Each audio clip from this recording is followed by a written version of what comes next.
This is war.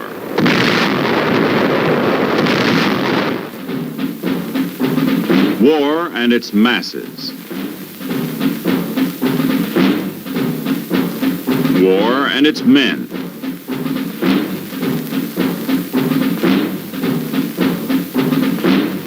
War and its machines.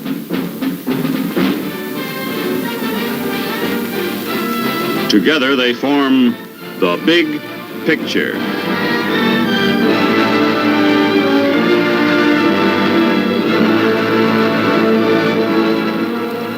Welcome to The Big Picture.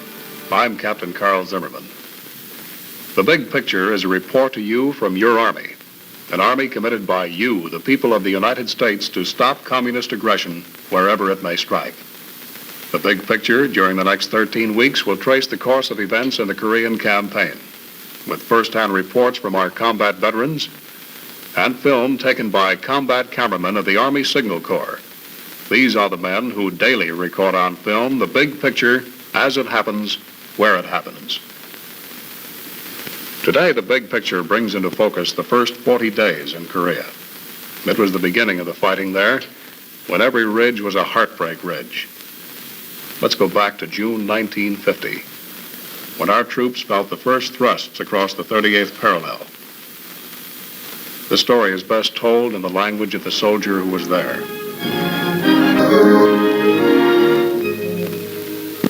This story is hard to tell, painful, because our outfit was in training a few weeks ago.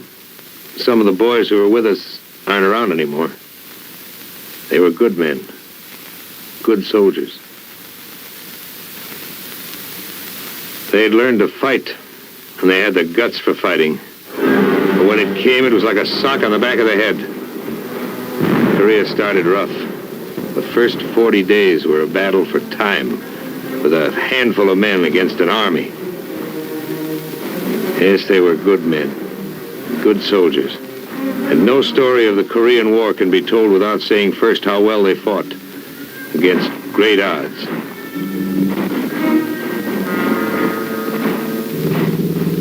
In the beginning, there were only a couple of companies from the 24th Division. No brass bands at the airport.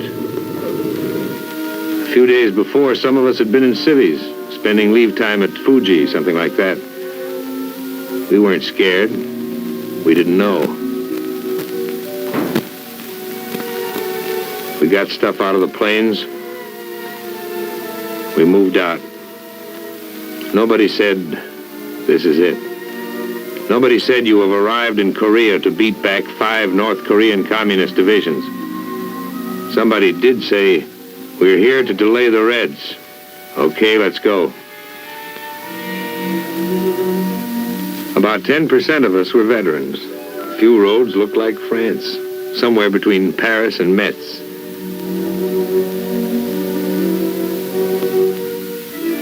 Mostly the soldiers were young, no battle experience. They smiled a lot. They made the whole lot of us look like good-natured Yanks, glad to see a new town. Now, some of these boys enlisted to travel. But whoever sees travel posters about Korea, relax, come to the land of the morning calm.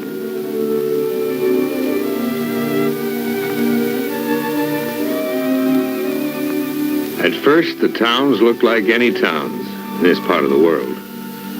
And the South Korean troops like any soldiers. You know, they worry about the same things and get tired. I mean, tired. We all wanted to ask, what was it like up there? What kind of fighting? Terrain, tactics, guns? But as far as we were concerned, those Koreans couldn't talk. We were in a completely foreign country with no time to get acquainted.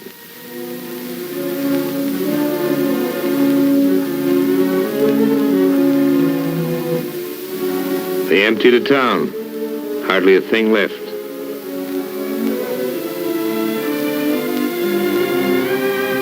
You couldn't buy anything, even if you had the time. Which we didn't have.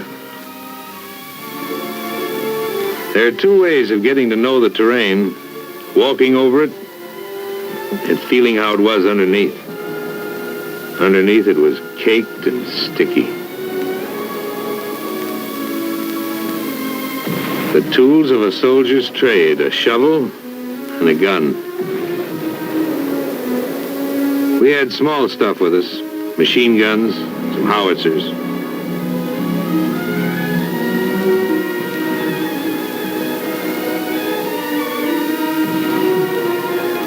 It was hard to believe. 1, 2, 3, we were smack in the middle of a war. Guns ready, aimed north, against an enemy that would look exactly like our friends, the South Koreans. These troops had seen action. They didn't have to speak. Their clothes spoke. Their shoes spoke. Their eyes spoke. We got set. Like I said, when it came, it was fast and it was all around us. They threw everything at us. We answered. We went ahead. It was like D-Day, with no warning. Those kids, they became veterans overnight. Tough, hard, nervy. They moved as if they'd been with us all through Germany. There were too many North Koreans with too much heavy equipment, especially tanks. What can men with guts do against tanks? A bazooka was some defense, but there were too many tanks and too few bazookas. Day after day, it was pull back and fight again. There were too many of them. You wouldn't know where they'd come from. The rice paddies would lie quiet. We'd hide in the shadows, trying to look like a hut or a cornfield or a rice paddy. Concealment was one of our weapons. There were too many of them. The boys pulled back, tired as dogs. Because whenever they'd meet the Reds head-on, the Reds had enough men to fight us on the front and on our flanks, too. We knew it, and it was hard to face. We were hurting.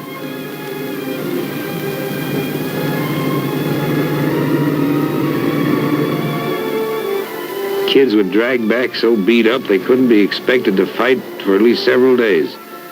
Instead of a week at a rest area, we grabbed an hour anywhere.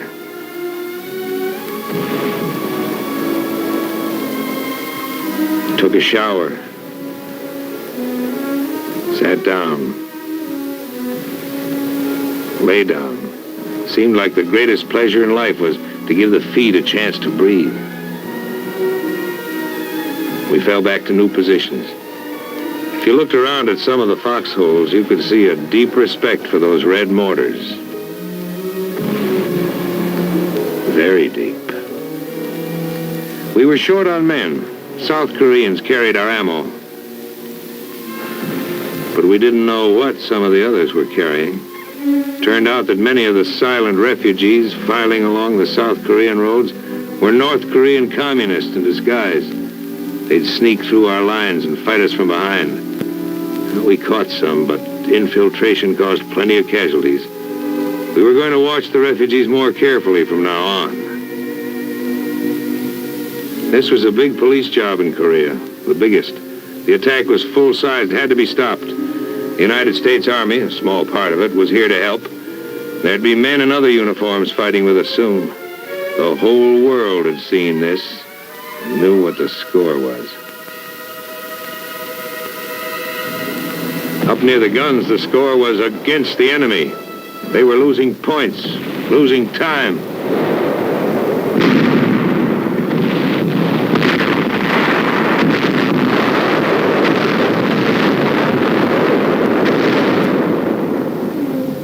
There were tough decisions, but we had leaders who could make them. General Walker and General Dean. Yes, our outfits were winning. They were holding back the enemy until help could arrive.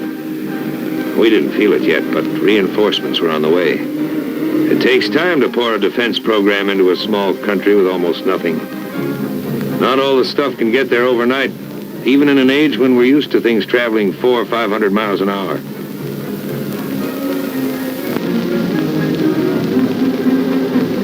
Oh, we needed tanks and jeeps soon. If some of the boys at the front could have heard the winches grind at the port, that would have been sweet music. And if something, television maybe, could have shown us the soldiers who were going to fight with us soon, maybe it would have been easier. As it was, the outfits in the foxholes needed every half-track and howitzer and tank they could get, and more, and the men to go with them.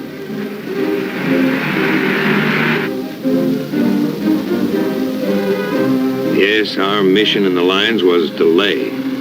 Delay the Red Drive in Korea.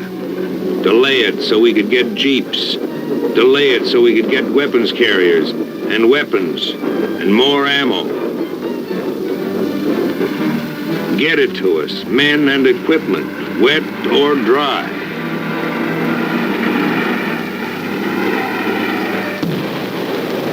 Because it was still rough going for us. And it would stay that way for months, maybe longer, until enough men would be in Korea to strike back.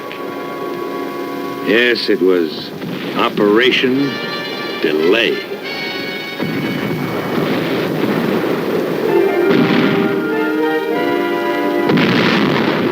Ammo was precious.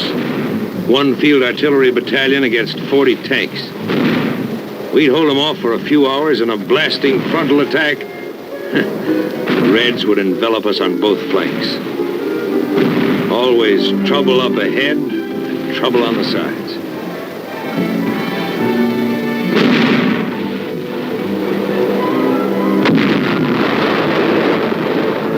We drew back south of the Kum River, burned our bridges behind us.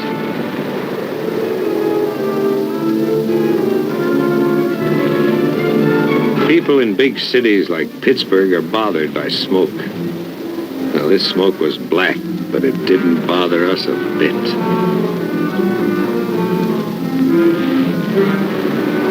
Yes, smoke can look good when it's where you want it. There were plenty of times when the smoke was too close.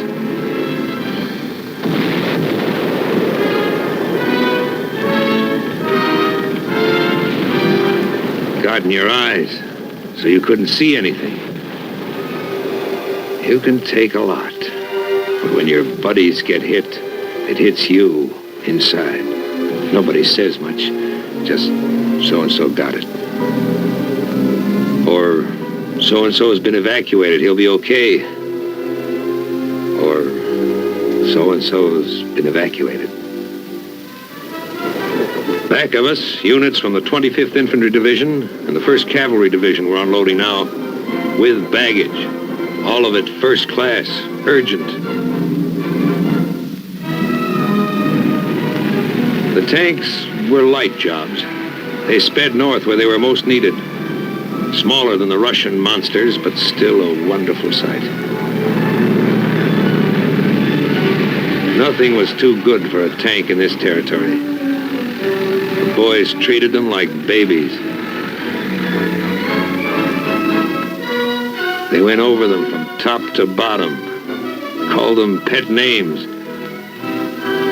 They cleaned them up better than for inspection. That's cleaning. Their tanks had heavier armor. In a duel, that was their advantage. But our advantage was some fine sharpshooters.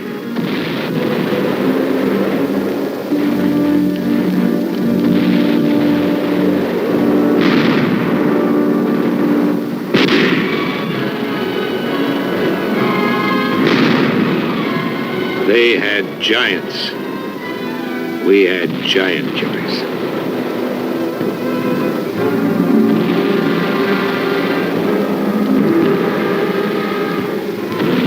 Tejan was the worst. Ask anyone where he felt it the worst, and maybe you'll hear a few other names, because it was bad all over. But most guys will say Tejan.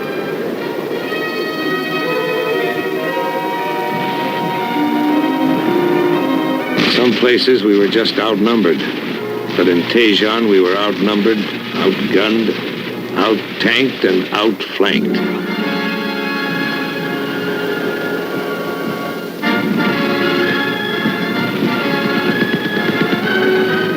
We pushed out, trying to poke a hole in their lines. No go. We tried another direction. But at the end of every road leading out of Daejeon, there were thousands of North Korean troops. Plenty of T-34 tanks. It got kind of confusing. There was one hot day, 100 degrees, where we just sat. There was no place to go. It was war, not the way it is in the movies. We were all tired, including General Dean. Flank attacks had cut every escape route. We gassed up, ready for a move. We were supposed to hold this hot town for 2 days. We held it for 3. It was get out or be trapped in Daejeon. We got out. We fought our way out. General Dean stayed behind. He may still be there.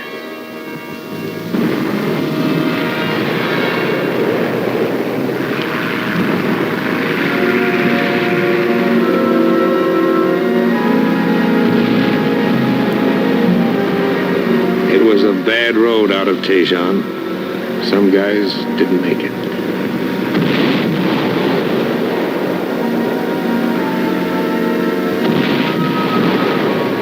Daejeon was burning. Dead town.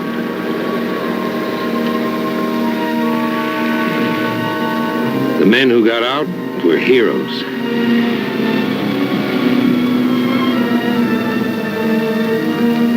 The men who didn't get out were heroes. There's no better word.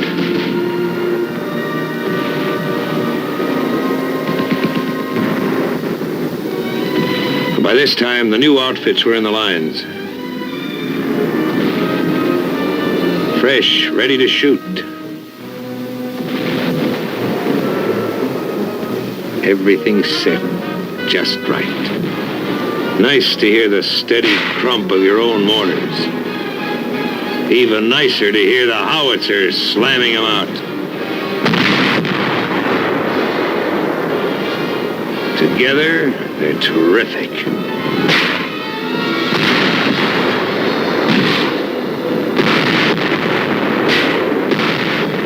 Our morale went up 5,000%. We had some pressure now. We turned it on and forced a victory. At a time like this, frontline chow tasted better than pheasant under glass.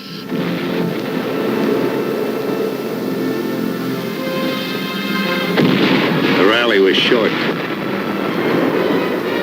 One outfit might do okay for a day, but on that same day, 5 other sections of the front line would be feeling the enemy's hard blows, the envelopments, the infiltrations. Some of our strongest attacks were by patrols, small groups battered by the enemy, beaten by the mountains, falling down tired.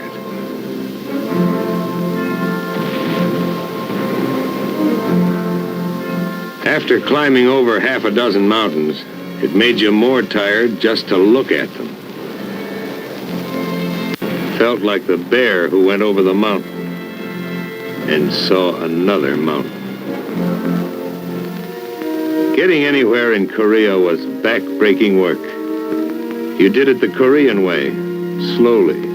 You were the bulldozer. No push-pull, click-click up here to throw a bridge across a stream in 4 or 5 hours. Every rock added up. Even the little ones. You worked 2-3 days to put an outfit on the other side of a stream.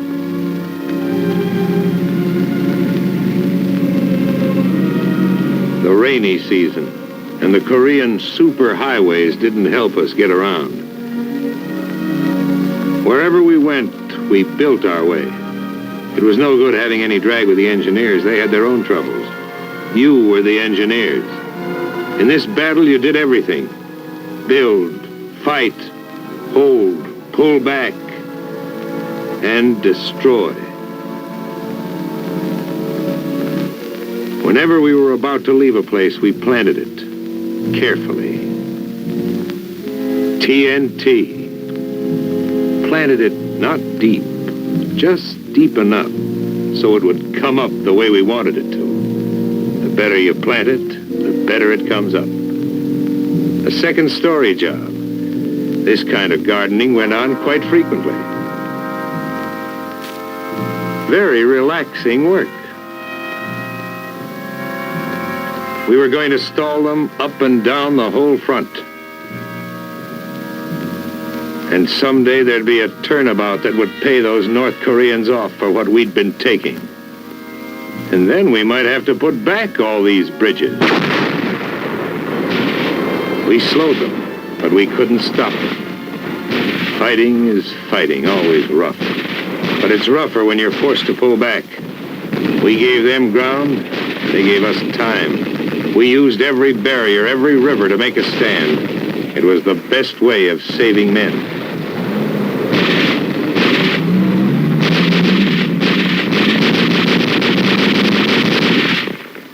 They beat us back to the Naktong, but we got there early enough to make it across. The Naktong was a pretty useful river. No king ever had a moat around his castle so wide and protecting. It felt like a new division was in the lines.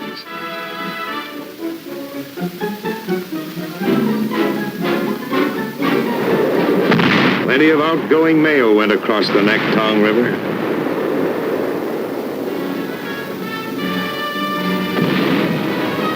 If you've seen combat, you know what it is to have a line, a place to fight from. Well, for the first time in this Korean business, we had something we could call a line.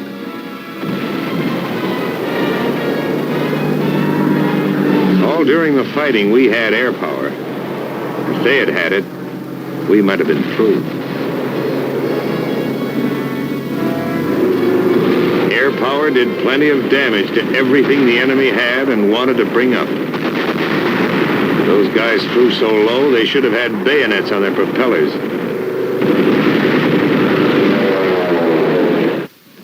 In a corner of Korea, a little bigger than a beachhead, we dug in, built a village of foxholes. Only here you couldn't dig too deep on account of the rocks. On this beachhead, a lot of the boys who flew in at the beginning were still around, still smiling. There's waiting in every war. Time to find out where you were, how you were doing. We faced the enemy. We faced ourselves. Our enemies were fanatics.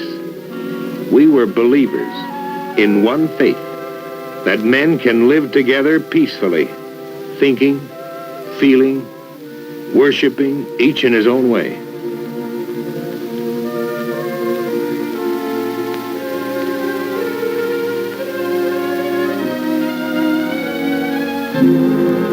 You couldn't think about anything for very long when you were planning new moves, new delaying tactics. We pulled down the bridges. We wrecked the roads. The steep hills around us were rugged. We'd made them more rugged for the enemy. Beyond our foxholes, we unwound some vines of our own with thorns. And beyond the tight ring of our perimeter, the enemy closed in, pushing us hard, threatening the death blow that would throw us back into the sea. How long could we hold? How long? The battle hung in the balance. And then swung to us. A great force reached Korea in a new strategy that gave the North Korean army a battle from three sides at once.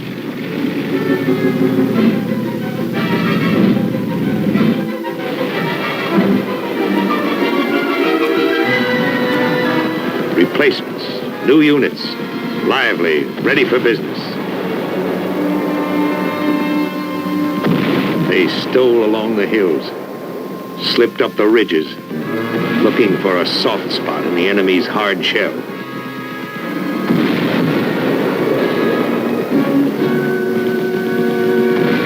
We gave it to them steady, all up and down the line, all at once. The air dusty, smoky. This was what we used to get when we first hit Korea. Victory never comes easily. You have to be in a fight to see how tough it is. See how in an attack, guys stumble back, needing others to look after them. Always plenty of trouble. It takes men and machines to knock out a strong enemy. And as you go forward, you can expect to lose some of those who start out with you. Yes, some went back, their feet heavy, their steps slow. Kids who became men, men whose hollow-faced look showed that they'd been in the lines too long.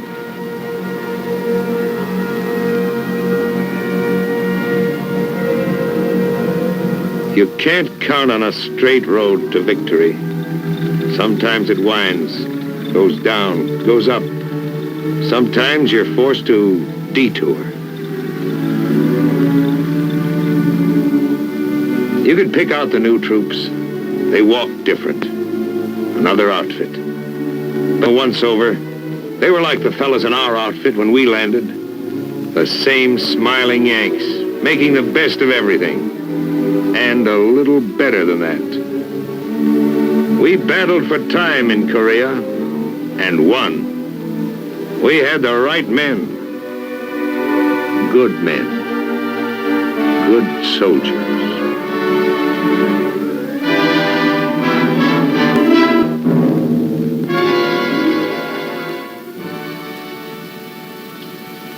Those were the first 40 days in Korea. We took our losses, regrouped, and gained new strength in the Pusan Perimeter. We held that ground despite many determined efforts to throw us back into the sea. Those North Koreans were yet to feel the strength of the 8th Army, an army that proved to be the greatest the world has yet seen. Next week, the big picture will show the turning of the tide. You'll see the fight to hold on to that Pusan Perimeter. You'll see how our troops received air support from our carriers, the invasion of Walmy, and the march on Seoul. And you'll hear another report from a combat veteran who saw, as it happened, a part of the big picture. This is Captain Carl Zimmerman, inviting you to be with us then.